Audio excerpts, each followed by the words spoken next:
Hey guys, welcome back to Dark Souls 3. Here we are in Nostalgia Trip City, Anne Orlando. This is a complete callback to the first Dark Souls game. This was probably one of the most popular areas in the first Dark Souls game. Simply because of its architecture and sheer beauty, and also because it had one of the best boss fights in the game.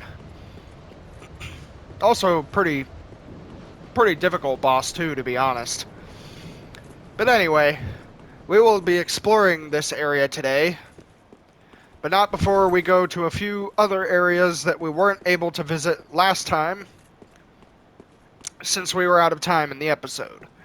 One of the areas you can come to is right over here. The only way to get to this area is to walk across an invisible bridge. I am not actually cheating. This is not cheat engine or anything. You can't even use... What am I saying? I'm recording this on the PlayStation. You can't use cheat engine. Um, but yeah, there's an invisible bridge there. You can find out how to get to this little spot if you throw prism stones on the ground. It will actually like light up the path for you, so you can find your pathway over here. I just know how to get over here because I've done it a million times. And over here you can meet this little lady here. She's another one of those Covenant Masters. She is the person that you give those proof of a conquered kept to. Yeah, and she will be another NPC for a Covenant that is very useful. The rewards in that Covenant in particular are also pretty useful. But if you come in here, this little tower she's sitting on, you can get some items. We're going to equip the Silver Cat Ring first, obviously. And we're going to drop down and try to get a few of these items, because these items you can get here are more callbacks to the original Dark Souls. Here we have the Painting Guardian's Curved Sword. This is a weapon from Dark Souls 1 with very good dex scaling, and it's basically like a curved sword, sort of like a scimitar. It also has a pretty neat weapon art, so that's pretty nice too. Now right here, you can get the Painting Guardian outfit. It's another armor set from the first Dark Souls game. It's actually pretty good armor too. It has very high poison and curse resistance. So that's another armor set that you might like to use for your playthrough. Oh no. Okay, we actually we actually survived. We didn't do the jump properly, but we still survived, so it's fine. Now, as far as I'm aware, there's nothing else that's actually over here, so we are just gonna go back to the bonfire. The only purpose to really dropping down into that tower is to get those items. There isn't really any other purpose. It's just a nice little armor set from Dark Souls 1 that you can get if it suits your fancy.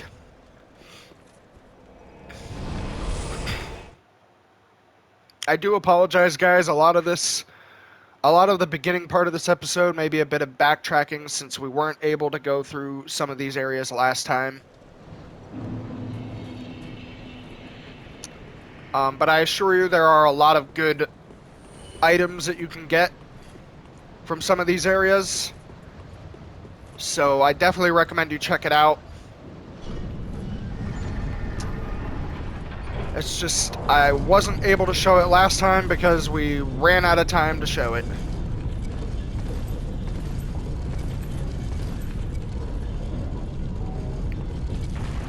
Now, one area in particular that I showed you guys was this wall right over here. It's a statue of Gwyn, who is pretty much the Lord of Sunlight from the first game, and also the final boss of the first game. But that statue is a hidden wall you can bust down. And down here you may recognize this room. Even the player messages recognize this room. This is Gwendolyn's boss room from Dark Souls 1. honestly, a lot of the, and you can get a brass armor set there too. That's actually pretty good armor as well.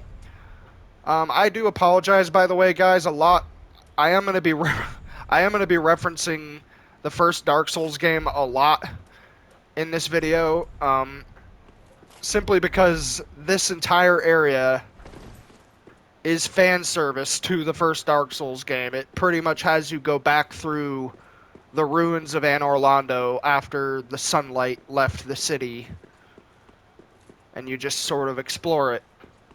And if you played the first Dark Souls game, it is like totally like a nostalgia trip. It is absolutely amazing.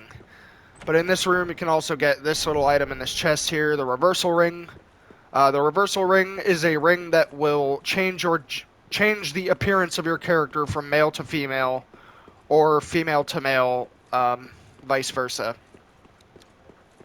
There isn't much of a purpose to that ring.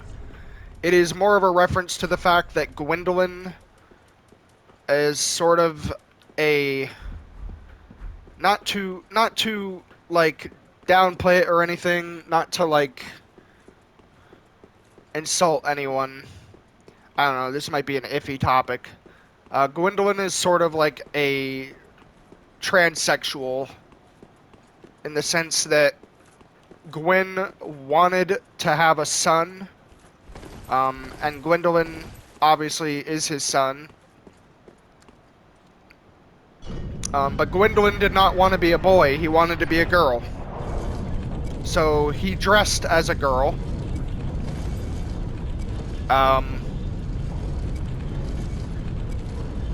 And yeah, I guess the fact that you can find the reversal ring in his boss room, his old boss room, is sort of a nod to that sort of lore about his character.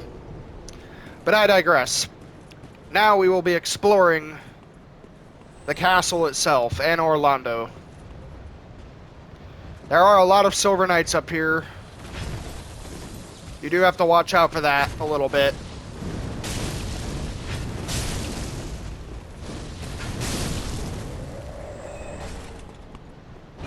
This is one of the best areas in the game if you want to get like items for the Covenant, so that you can get the Covenant rewards easier.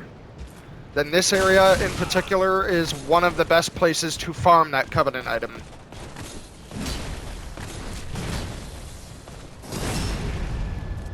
Just as like a little pro tip there for you guys. Hold on for a second. I apologize for that. Having a little bit of technical difficulties here. I do have a lot of wires that get in my way,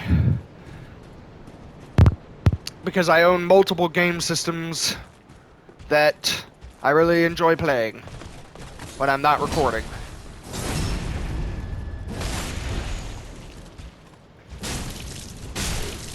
Thing is, I could record with those game systems too, it's just that I don't have a capture card for most of this stuff.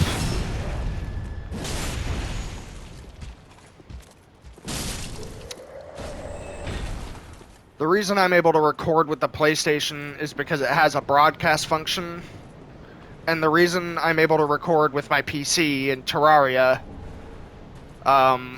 is because I have OBS. But I couldn't really record with anything else since I don't have a capture card, unfortunately. And I know it would probably be much better to use that. The quality, for starters, the quality would probably be much better. And my audio, well, I can't really do much about my audio unless I get like a proper microphone with like a pop filter and shit. But like I said, I just do this shit for fun. I'm not really looking to make this the most professional playthrough, just a fun playthrough. But here, you can come in here and get the Giant's Coal. This, again, if you played Dark Souls 1, you'll recognize this giant, because he is the blacksmith that can help you in Anor Londo to upgrade your weapons, give them lightning damage and shit. Which was pretty useful for the boss fight in Dark Souls 1. Lightning damage was actually pretty effective against him. But coming through here, come in here and fight more of these enemies. Oh god, I might die. I'm trying to avoid these fireballs, but it's increasingly difficult.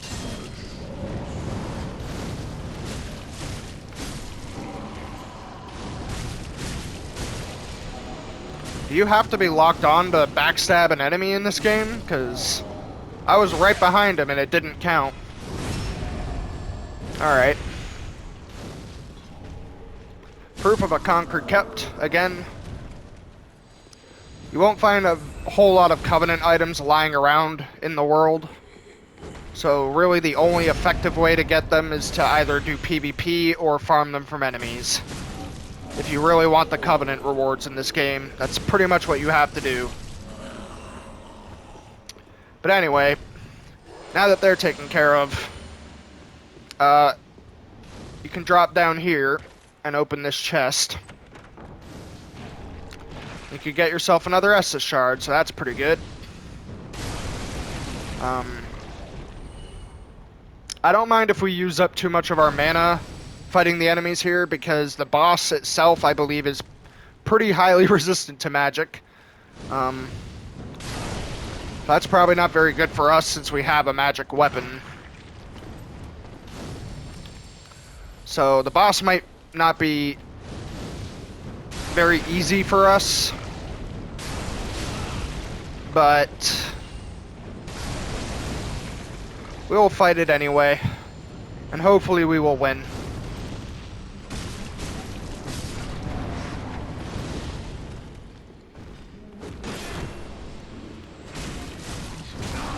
And if we don't win, then we can always just change the infusion on our sword to make it slightly easier for us. And we could switch it back later if we have to.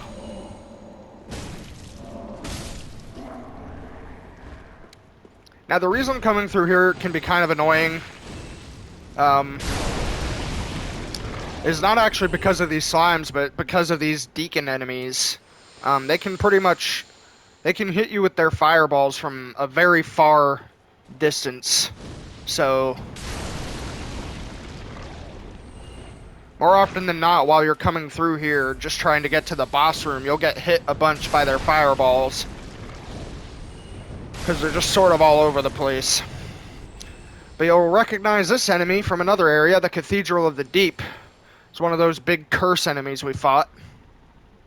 And there's another one here. He'll have pretty much the same attacks and the same attack pattern.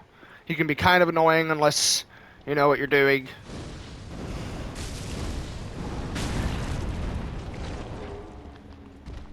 Oh no. Oh no. I saw that we staggered him with our Chaos Bed Vestiges, but I wasn't able to do the riposte, unfortunately. Oh god. Okay. Now we're gonna have to fight this thing normally, it seems.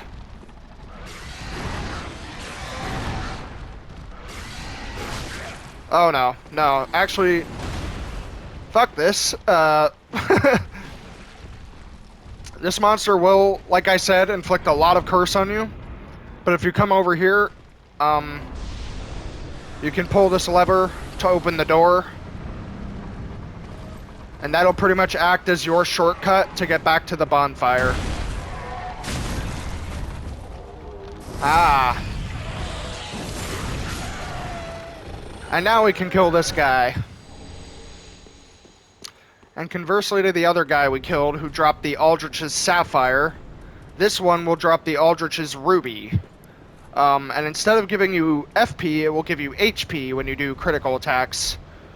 I believe you can stack that with the Ring of the Evil Eye, and the healing effect you can get back from killing enemies in that fashion is pretty useful. But yeah, now that we've opened that shortcut, we are definitely going to rest at the bonfire so we can get all our healing back, because we're going to need that for the boss fight. And this time around I will try to save some of my mana, because I would like to use a little bit of it, if I can, for the boss fight. It is possible, once again, to aggro one of these Silver Knights at a time, but So I would like to do that.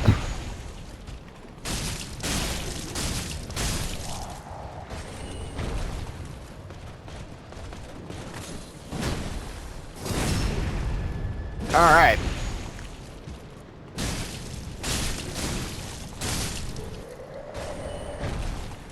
And with the Silver Knights out of the way, you can pretty much just bum rush straight to the boss room. But we are not going to be doing that. Instead, we're going to be touching this summon sign from Henri of Astora. Now, similarly to Cirrus of the Sunless Realm, this is another one of those things where you get summoned to help another NPC. The only difference is that when you are summoned as Henri's Phantom, she will be having you help her for the boss fight itself. So in a way, this kind of spoils the boss fight for yourself if you do this. But I digress. We're gonna have to help her anyway.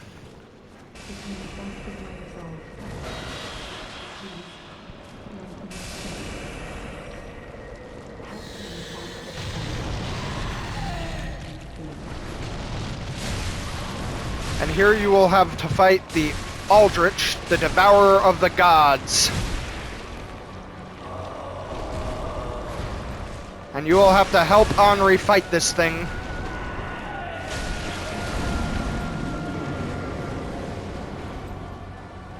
The boss's main gimmick will be that he teleports around the room. Well, moves around the room more or less. And can also use a lot of magic attacks against you that are very deadly. So watch out for that. We are actually doing a lot of damage with our Chaos Bed Vestiges, and I thought he was resistant to fire. So that's nice. Nice little surprise. When you get him halfway down,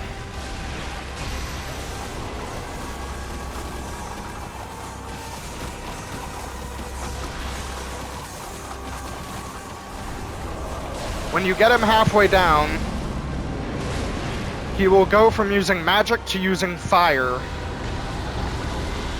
As you can see, he's more fiery instead of purpley. Oh, but he's still fairly weak to fire damage, surprisingly. Oh, I'm out of stamina. Yeah, his attacks can hurt you a lot. You just have to watch out for them.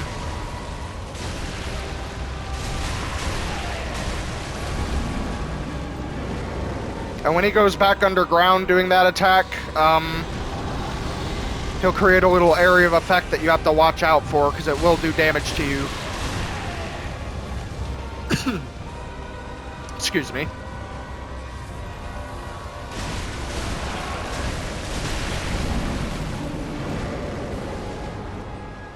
And we're almost done.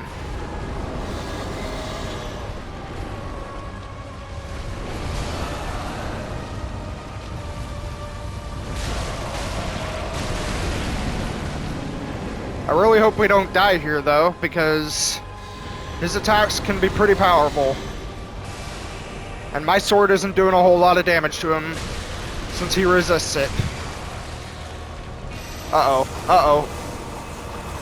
Oh, it's chasing Henri. Don't kill Henri! Yes!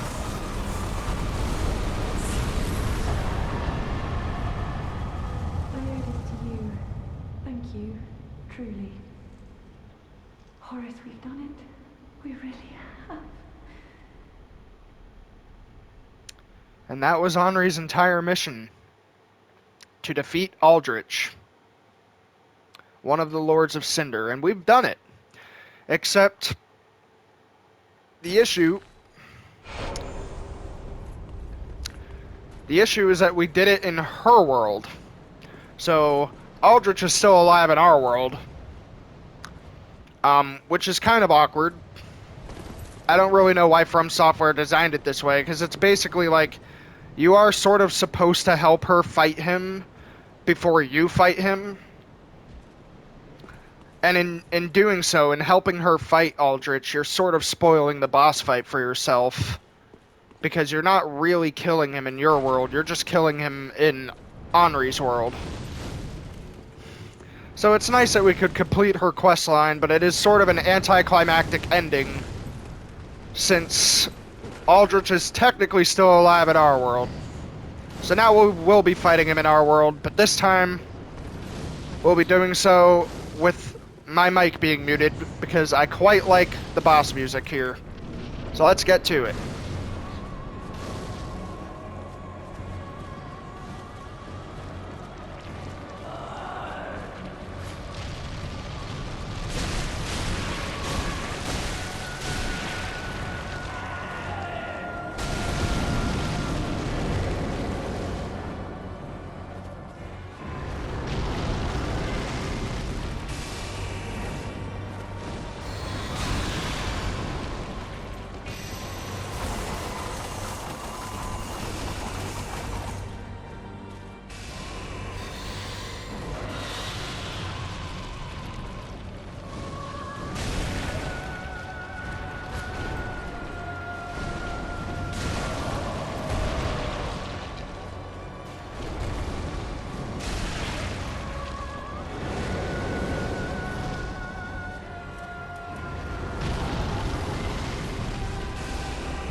And that was Aldrich, Devourer of Gods, ladies and gentlemen.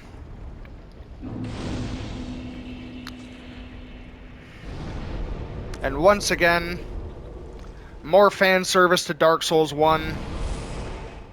If you play Dark Souls 1, you will notice that Aldrich is actually a sludge creature that is controlling the corpse of Gwendolyn. It is literally Gwendolyn with like a sludge creature attached to it. So it's another nice little callback to Dark Souls 1, I feel. And yeah, very cool boss fight.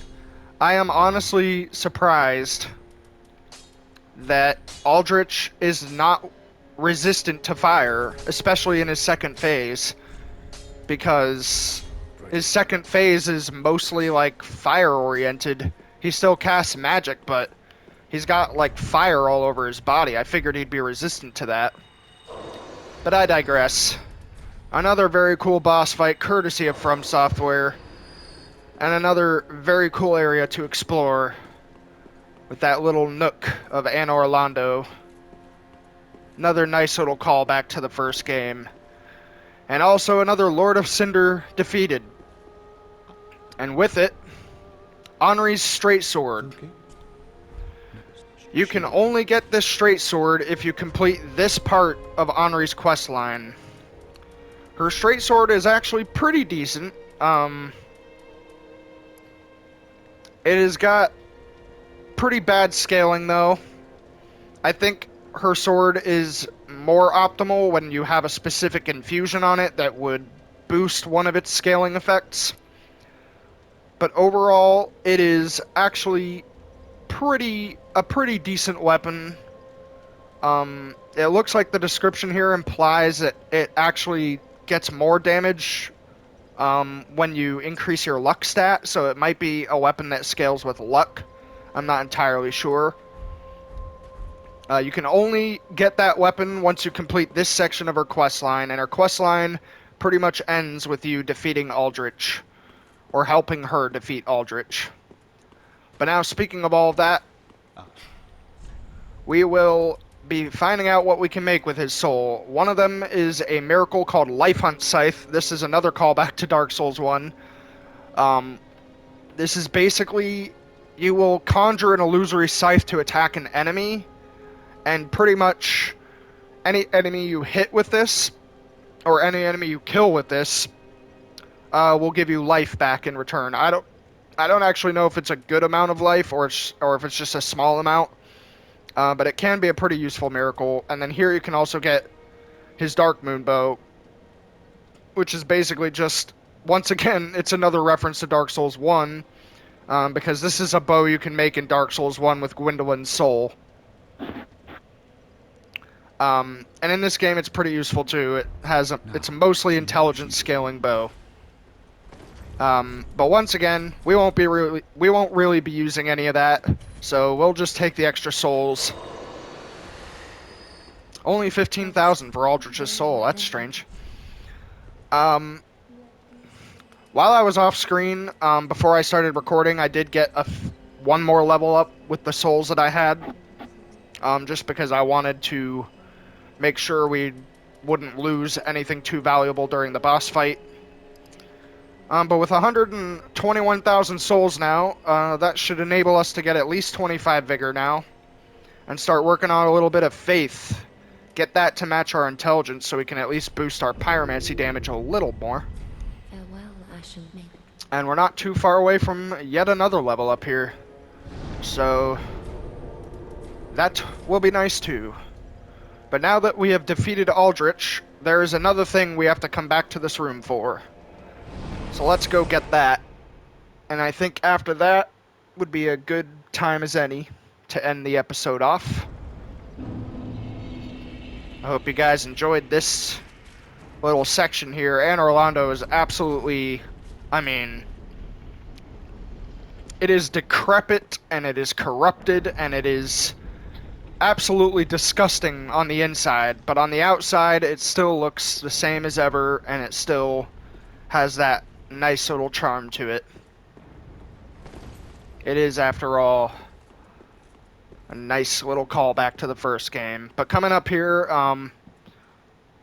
once again, sorry I keep bringing it up, another callback to Dark Souls 1. This is where you would see Guinevere laying on this couch here.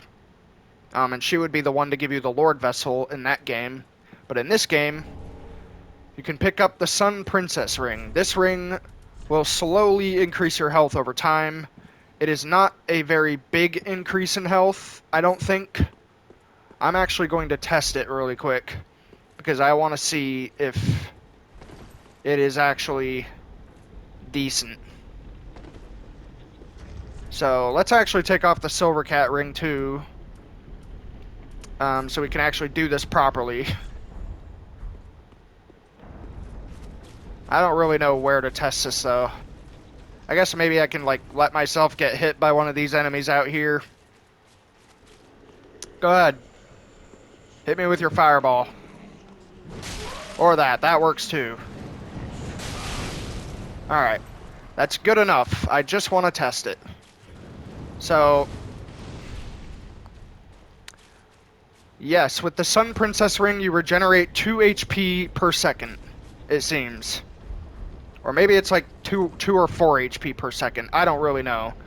But it is still a pretty valuable ring to have if you just want to have that little bit of extra life regen.